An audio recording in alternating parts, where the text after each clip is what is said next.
Does everybody keep telling you that controller is the easiest input for Apex? And whether that's true or not, do you still find yourself struggling using a controller? That's perfectly normal if that's the case. In order to become proficient at controller in Apex, you still have to spend time practicing. For all of you people struggling with your controller mechanics on Apex, this video is for you. Here are the 10 best controller tips for Apex Legends in Season 16. Without further ado, let's get it. Bam ba bam bam bam. Bam ba bam bam bam bam bam bam bam. Alright, welcome back. Before I get started on this video, I wanted to talk about aim assist real quick. It is true, aim assist does assist us in our aim, and it's something that mouse and keyboard players cannot use unless you have a Zim, but that's a whole nother subject. Now, while it is true that aim assist, again, assists us in our aim, there's still many other things that controller players have to take into consideration in order to be very good at this game.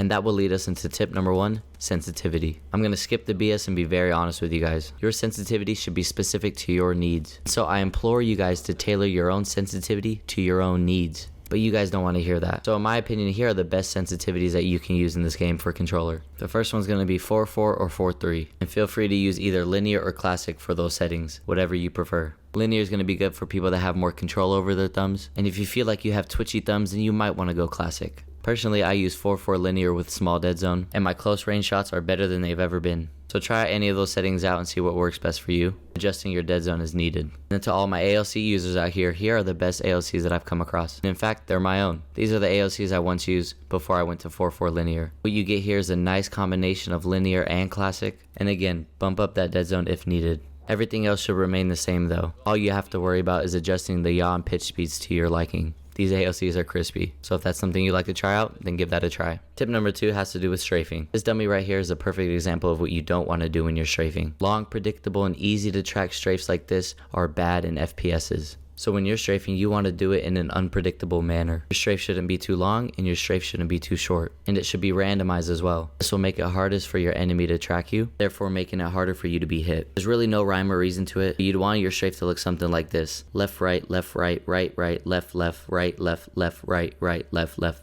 Randomized, like I said. And remember, nothing too short and nothing too long. A nice, evenly paced strafe will win you more fights. Tip number 3, centering. I've talked about this before, but I've never shown a visual. Centering is keeping your crosshair at enemy level at all times. So as you're running throughout the map, make sure your crosshair is centered at level with the enemy and nothing too high and nothing too low. Because if you do have your crosshairs too high or too low, therefore making it off-centered, forcing you to have to spend some time adjusting your aim back down or back up to enemy level. And even though you might do it quick, those few milliseconds it takes to have to adjust your aim back towards the enemy can prove to be costly, especially against an enemy that is practicing good centering. So be sure to keep your crosshairs at enemy level at all times so that when it comes time to engage, there aren't any micro adjustments that you have to make. You simply just aim and shoot. Keep your crosshair in front of you and centered at all times. Tip number 4, let's talk about vibration. Vibration can be either greatly beneficial or detrimental. I personally use vibration, and I use it because I enjoy the feedback that it provides me. It lets me know when I'm being shot at, and it lets me know when I'm dead sliding, and it's something that I need to use. But for those that use vibration and you're still struggling with your aim, perhaps try turning it off. After all, with vibration on, not only are you fighting the recoil of the gun,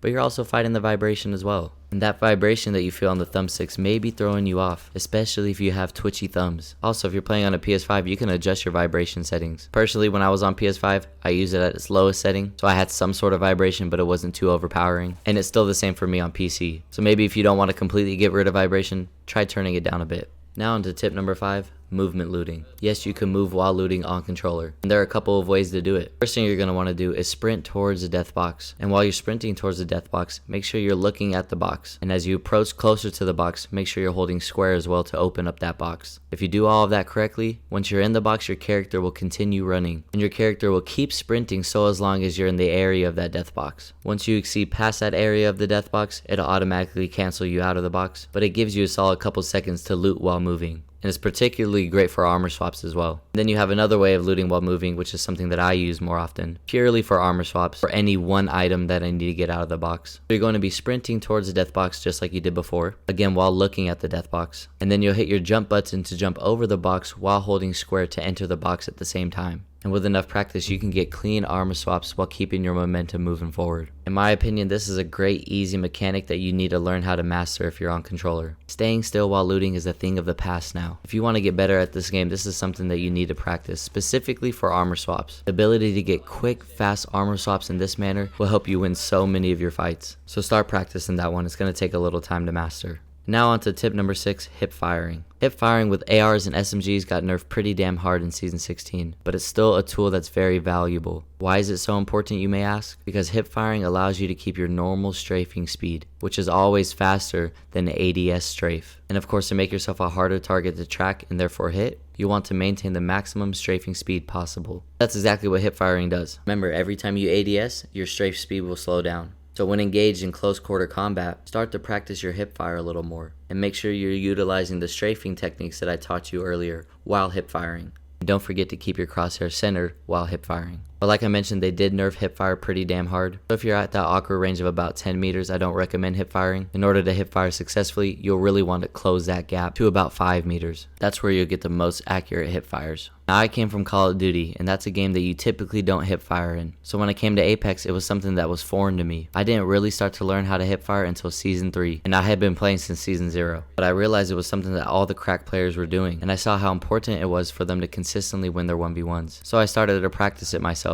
Weapons that are great for practicing hip fire are going to be the Flatline, the Havoc, and even the Alternator. Those were all weapons that I practiced back in Season 3 for my hip fire. They all have slower fire rates, larger mag capacities, and tighter bullet spread. They were all weapons that are fairly easy to track your opponents with. Which leads me to tip number 7, tracking. Tracking your enemy can be difficult, and us controller players oftentimes track with our left stick, which is our movement stick, as opposed to tracking with our right stick, which is our camera. If you guys are looking to get better at tracking, I recommend using these dummy settings in the range, and be sure to turn randomized speeds on. And what I want you to do is stand still about 20 meters away, using only your right stick to track the dummy. You might realize how much more difficult it is to do that, as opposed to just moving along with the enemy as well. What you may also do is grab like a R301 or a Flatline and turn it on single fire, and just tap fire a bullet into the enemy while you're standing still tracking, moving only your right stick, just to give you a little more feedback as to whether or not you're tracking well. If you're hitting a lot of your shots, then you'll know you're tracking well. But if you're missing a lot, then you may need to spend a little more time doing this. Another tracking exercise you can use, again picking up a R301 or Flatline on single fire, and tap firing all of the targets behind the dummies. 1 bullet per target. This will definitely take some practice and some muscle memory, but you have to do anything to make yourself a little more comfortable with tracking, because as you guys know, in game, everything's moving. Stop relying so much on your left stick to do the tracking, and try to be more focused on your right stick, because there are many examples in game when you cannot use your left stick to track. You might be shooting through a window or confined within a small space, maybe even sitting behind some cover, and in those moments, the only thing that you're going to be able to have is your right stick for tracking, which is your camera again. So those are things that you should all be practicing. And for some fast tracking practice, which can be used to improve your tracking against enemies like Horizon or Pathfinder or Octane, legends that are typically moving fast. Turn your target speeds up to zipline and practice tracking those fast moving targets. Be sure to lead the target a bit. This could potentially help you tracking Horizons taking up their queue,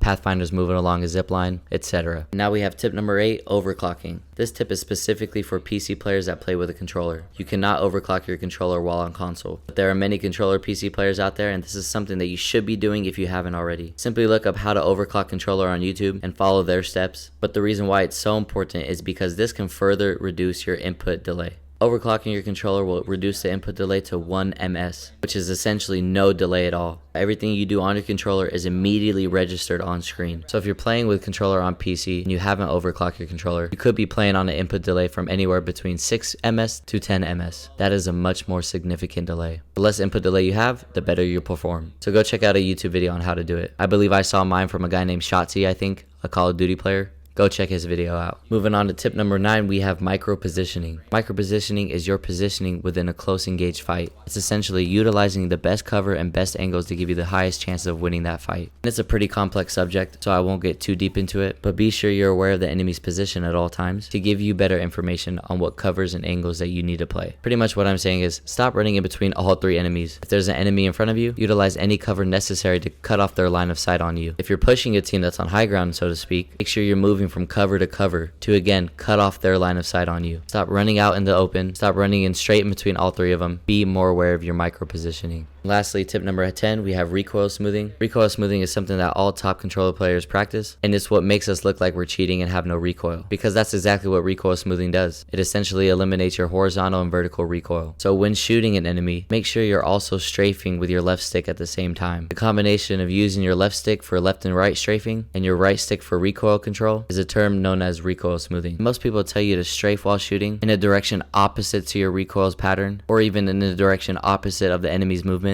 but that can get a little convoluted. But all I want you guys to do is when you're aiming down your sight shooting, make sure you're strafing left and right as well. It'll make it more easier to control your recoil. And lastly, as a bonus tip, we have stick drift. Stick drift is something that all controllers eventually end up getting, and it could definitely throw off our aim. We have an in-game setting known as dead zone that if you turn it up, the less stick drift that you'll have. And that's a fine solution, but I want to let you guys in on a little secret. Stick drift is going to happen no matter what. The best way to avoid stick drift is to buy a new controller. Controllers are expensive nowadays. This is how you get cheap, brand new controllers. Step number 1, go to GameStop. Purchase a new controller for $60, $70, whatever it is. And also be sure to purchase the $15 warranty that comes with it. So now you bought a controller for about maybe $75, $80. 3 months or so later, when you start to get noticeable stick drift, go back to GameStop with your receipt and controller in hand, turn it into them, and they'll give you a controller for free. All you have to do is buy warranty every single time for only $15. So every brand new controller that you get from there on out is only 15 bucks. That's helped me save so much money and kept me playing on brand new controllers without any stick drift. That's all of the tips I have for you controller players today. If you guys enjoyed, please leave a like, comment, and subscribe. And as always, I wish you guys the best of luck. I'll see you guys next time. Bam, ba, bam, bam, bam. Bam, ba, bam, bam, bam, bam, ba, ba, ba, bam, bam, ba, bam, bam, bam. Bam, ba, bam, bam, bam, bam, ba, ba, bam, bam, ba, bam, bam, bam. Bam, ba, bam, bam, bam, bam, ba, ba, ba, bam.